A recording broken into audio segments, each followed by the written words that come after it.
Hi everyone, welcome to the YouTube channel. In this video, we will see how to fix a loading error in ChatGPT. If you're trying to use it but it hangs or maybe it doesn't load, so we will discuss some of the possible ways behind it and how to fix it.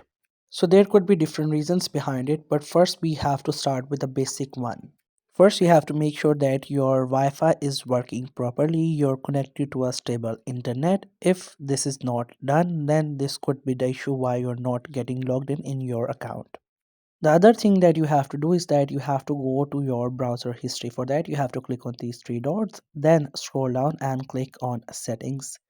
Then settings open, and from the left, you have to click on privacy and security.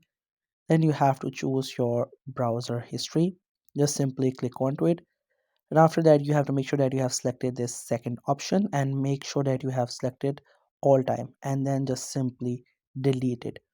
Once you do so, there are the chances that this will work.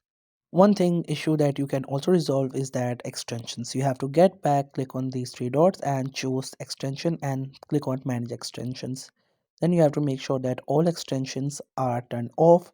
Once you do, then you have to simply get back and try to log in with your account.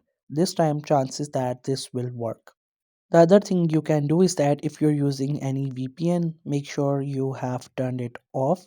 Then you can try it again. But let's say still doesn't work, then you can use any other browser other than Google Chrome and you can try login in ChatGPT, then it will work. So these could be some reasons behind your error on ChatGPT. If you try to focus and work on any one of these, there are chances that the issues will be resolved and you can use the ChatGPT without any issue. I hope you found this video helpful and informative. If you have not subscribed to the YouTube channel, then make sure to do it, and thank you so much for watching the video.